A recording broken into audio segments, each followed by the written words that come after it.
అస్మద్గురుభ్యో నమః. ఈరోజు కార్తీక మాసంలోని 3వ రోజు సందర్భంగా మనము దీపారాధన యొక్క విశిష్టత గురించి తెలుసుకుందామా. కార్తీక మాసం రాగానే మనము పూజ గదిలో, ఇంట్లో, బయట, దేవాలయాల్లో, అన్ని పవిత్రమైన స్థలాల్లో దీపం వెలిగిస్తాం కదా.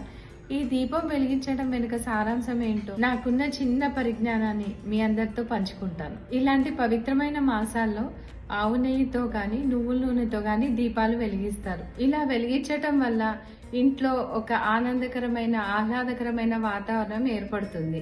ఇంట్లో ఆవు నెయ్యితో కానీ నువ్వుల నూనెతో కానీ దీపం అంటే ఒక పాజిటివ్ ఆరాని క్రియేట్ చేయటం, అంటే ఒక పాజిటివిటీని ఇన్వైట్ చేయటం అన్నమాట. ఇంత పాజిటివిటీ ఉన్న దీపాలని ఒక ప్యూర్ పాజిటివ్ అట్మాస్ఫియర్ అయిన దేవాలయాల్లో వెలిగిస్తే ఆ వాతావరణం మరింత పాజిటివ్గా, స్పిరిచువల్గా అవుతుంది. అందుకే మనం దేవాలయాలకు వెళ్ళినప్పుడు మన మనసు ప్రశాంతంగా, ఆహ్లాదంగా ఉంటుంది. ఇది సైంటిఫిక్ రీజన్. మరి స్పిరిచువల్ రీజన్ ఏంటంటే, ఇంట్లో కాంతి కోసం, ఒక పాజిటివ్ ఆరా కోసం దీపాలు వెలిగిస్తే మనం గుళ్ళో వెలిగించే దీపం జ్ఞాన దీపం. ఎలా అయితే ఈ దీపాలు వెలిగించుకోవటానికి మనకి వత్తి, నూనె, ప్రమిద కావాలో, అలాగే జ్ఞాన దీపం వెలిగించుకోవటానికి మనకి 3 మార్గాలు కావాలి. ఇచ్ఛాశక్తి, జ్ఞానశక్తి, క్రియాశక్తి. ఇచ్ఛాశక్తి అంటే మనకి జ్ఞానాన్ని పొందాలనే తాపత్రయం ఉండటం. జ్ఞానశక్తి అంటే మనలో జ్ఞానం అనే ప్రమిద, నూనె, వత్తి ఉన్నాయి. ఇప్పుడు క్రియాశక్తి కావాలంటే ఎవరో ఒకరి సహాయం కావాలి. ఆ జ్ఞానాన్ని వెలిగించాలంటే మనం సద్గురువులని ఆశ్రయించాలి. మనకి మన పురాణాల గురించి కానీ, భగవంతుడి గురించి, లేదంటే మన ఉనికి గురించి కూడా ఎన్నో అనుమానాలు ఉంటాయి.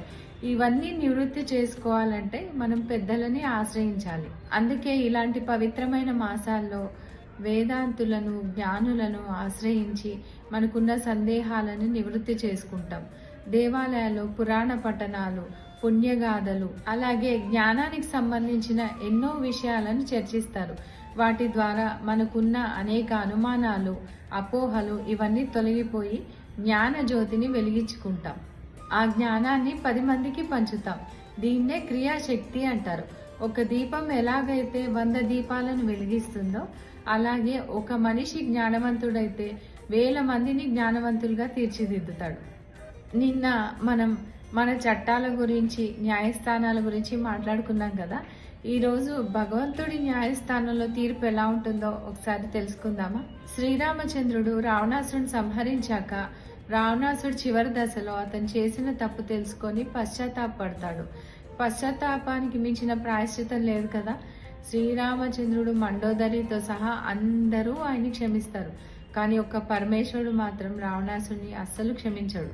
ఓసారి పార్వతీదేవి అడుగుతుంది, స్వామి, ఎంతో మంది దుర్మార్గులని మీరు క్షమించారు, మన్నించారు, కానీ రావణాసుడికి కపాల మోక్షం లభించేది ఎప్పుడు? ఎందుకు మీరు ఆయనపై దయ చూపించట్లేదని చెప్పి పార్వతీదేవి అడుగుతుంది. పార్వతి, రావణాసుడు చేసిన తప్పుకి సగం శిక్షే పడింది. ఎందుకంటే రావణాసుడు చేసింది అన్యాయమో, అక్రమమో కాదు, మోసం. రావణాసుడు సీతని అపహరించాలనుకుంటే తానే స్వయంగా తన రూపంలోనే వెళ్ళి అపహరించుంటే, చివరికి తన తప్పు తెలుసుకొని ఉంటే నేనే స్వయంగా అతన్ని క్షమించి ఉండేవాడిని. కానీ తను వెళ్ళింది సాధువుల రూపంలో, సన్యాసుల రూపంలో. సాధువులు, సన్యాసులు ఈ సుఖాలని, ఐహిక భోగాలను త్యజించిన వారు, అమాయకులు. కేవలం భిక్షాటనతోనే వారి జీవితాన్ని వెళ్ళబుచ్చుకునేవారు. అలాంటిది వారి రూపంలో వెళ్ళి యావత్తు సన్యాసులకు, సాధువులకు అప్రతిష్ట తీసుకువచ్చాడు.